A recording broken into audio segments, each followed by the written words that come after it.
What's up, everyone? We are back today covering Black Lightning season four, series season finale and series finale. This is the final season. Very late. I apologize for that. It has been a very hectic few weeks, but I figured I can't just let this one slide because it is the end after all. So, all right. I mean, let's get into it. I mean, for those who maybe need a recap, it's been at least for season four. Tobias Whale has like spoilers all the way as always. But Tobias Whale is like shut down the powers of everyone. The team is literally powerless, and the episode right before, Tobias absolutely kicks the crap out of Black Lightning, and as revealed here, he buries him alive. And from there, it's Jeff trying to break out, the family trying to like get the powers back, and um this is going to be a two-part sort of thing. The first half I'm going to dedicate to the sort of the finale and to the season, and I'm going to have some series thoughts because I think we're at the end. We have to reflect on this crazy 4-year journey we've had. Um, but I'm gonna get into it. This finale, I didn't like it. I'm sorry to report that. Like, I know some may disagree with me as always, but I did not like this finale at all. I was watching it. I had very high hopes, and maybe that was the first mistake I made. I don't know. Maybe I was just like anticipating so much, especially since like I loved Arrow's finale, just compared to the other Arrowverse show that's ended, and like this finale, like it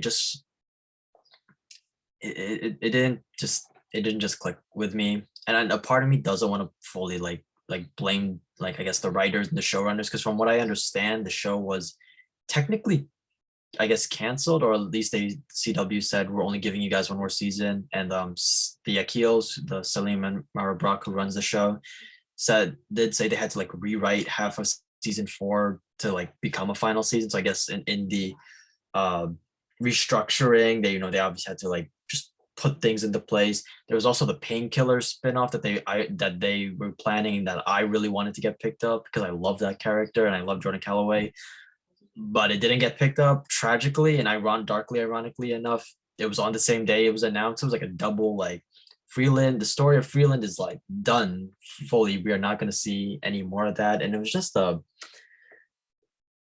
yeah, I don't know. And like, that's like, I don't put it so much blame, because I know like they had to restructure, and like Arrow, and they were like, no, we're formally ending it here. But I still have to judge it as a product, and I just didn't like this finale. I thought season four was interesting enough, and I think it started to spin its wheels a little bit too much near the end there. But um I don't know, like, there's just so much I would have rather done. I would have preferred it all to be much more in Jeff's perspective. And I understand that Blackline has become a much more family, a ensemble show, but like, uh it this all started and began with Jeff, and it feels like, and my problems with some of the show for the past few seasons has been that Jeff feels like just another character. And like in your ensemble cast, like, and like Legends of Tomorrow and Doom Patrol make it out. This is a team. That's a team show. But when you have something like Supergirl or Batwoman, you know who your title characters. You know who's number one on the call sheet. And if your number one doesn't feel number one, it feels weird. It feels off. And like, I feel that came into play here. I felt, and he finally busts out of the coffin. I didn't get any sort of necessary rush when he finally defeats Tobias Whale. I didn't get a necessary rush of like satisfaction. It just kind of felt like, oh, okay, like, we're done. Like, and that translates to other aspects. The fact that Jeff and Lynn decided to get married, or at least the conversation they had was like off screen, and like they decided to just announce that, like, it would end somehow is still like the 12th most important thing in those final 5 minutes. I thought was a bit of like a disservice to this incredible couple, and their relationship has been at the core of this show. And they started off in the very first episode of the show, like, still in love, but on two very different, like, different ends still. There's still like a wall between them, and it's been a gradual process of them. Like I would have loved, you know, I think it's the Thunder Grace Troy relationship has been entertaining. Chantel Thoy in particular was one of my season 4 favorites, but like season 4 should have ended with like Jeff and Lynn, like some sort of declaration of love, Jeff re-proposing to her in front of everyone, or like an actual wedding ceremony. And as much as I like the idea of them handing off the torch to the new generation of heroes, like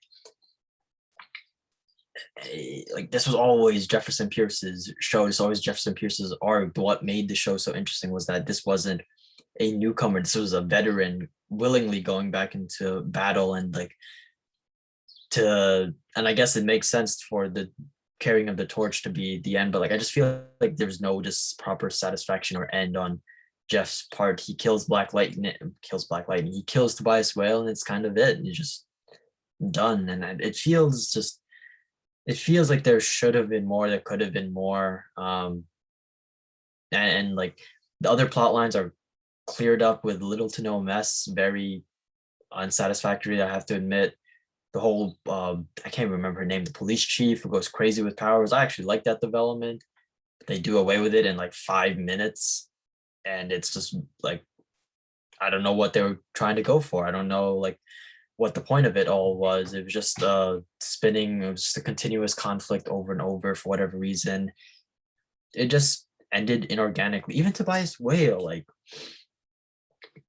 out of nowhere, they introduce a whole criminal organization that he's now the leader of.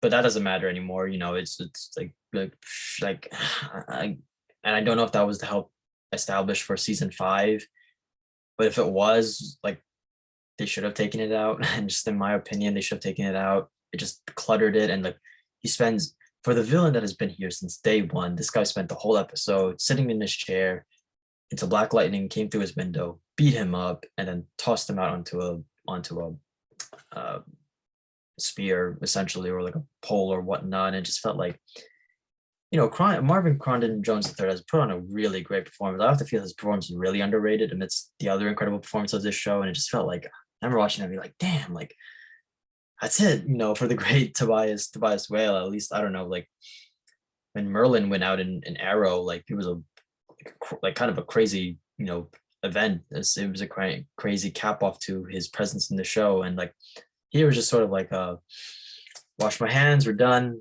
in and out, that's it. It was kind of like, oh, okay, I guess. I'm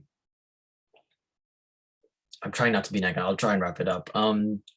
But yeah, I don't know. Oh, the Jen storyline. I loved seeing China Anne McClain back. I think she's one of the, like, I would say after Jeff himself, she is the best performer in the show. She's consistently had, I think, the best material. I don't know what was happening. I don't know what the planning was with that final twist. I mean, maybe that was just me not catching on, but like I never got the implication that new Jeff, I forget the actress's name. I apologize. I'm gonna look it up right now. I'll keep talking, but I never got the implication that new Jennifer you know, was someone else. I like they made such a huge point about how Laura Karuki, hopefully I pronounced that right. Yes, but they made such a big point about how like Jeff like knew that was like didn't think that was his daughter, and the whole family was like, no, that's his daughter. You have to accept it. And like they made such a big deal, and they never like the way that episode was written put Jefferson in the wrong, and everyone else was just sort of like coping, and they're like, well, what are we going to do? And then there's so many episodes dedicated to just establishing that like Jennifer doesn't feel the same, and she's trying to find it. She has a whole romantic relationship, and until it's revealed she's not even a human at all. She's a part of the Earth's atmosphere that is sentient. And like I don't know. I love that they did. China Anne did come back for the finale. It just feels like she just came. It feels like it just like a rush storyline, and it's really like an out of left field twist that just did not work. And to introduce such a twist and such critical information in your finale, your series finale, that doesn't work. And the whole conversation at the end when they're like, I'm so sorry, we didn't realize it was you. I was like, Well, that's just stupid. You guys spent a whole time like none of you picked up on it, and like the show never made it apparent that this was a fake Jennifer. They made a point to say this isn't her. This doesn't look like her, but it is still her. And like you don't give her a whole romantic relationship, make us sympathetic. Like it seemed just the division, the focus of that story was all over the place. Just and this finale overall, I feel like in comparison to like when Bruce Wayne becomes Batman in Gotham, when Oliver Queen finally lays down his bow and arrow, it felt like a very run of the mill, like if it didn't feel like it didn't feel like the end of an era, essentially. I feel that was in part to season four's focus. Season four felt very like had a lot of things going on. Nothing felt particularly connected. Garfield High was no longer a prominent location. I think that's something I didn't agree with because that location, that Jefferson's place is a principal. He should have been made principal at the end. I don't know, like they forgot about that location. I don't know what he does for a living these days, but like it felt like that was such a critical location. They didn't use Freeland, felt less of a setting than usual, which is interesting because I think out of all the Arrowverse shows, Freeland is the one that feels most like a character and feels like concurrent with Black Lightning. And it just felt like it petered out at the end. And I wish they brought it back for this season. Overall, season four, is it the worst season? It's the second to last. I need to rewatch season two, which I think is the worst, but um I don't know. Season four gets ahead by just a lot of the heart, a lot of the action sequences. Jordan Calloway, Nefessa Williams, kind of carrying that end. And the first four episodes are just magnificent. Though that is pure Black Lightning storytelling. It's just yeah, no, it's just I feel like they kind of lost it at the end. I think a shorter episode count would have been more preferable, and some more focus on Jefferson because it just felt like there was just so much happening and not enough like proper division of focus.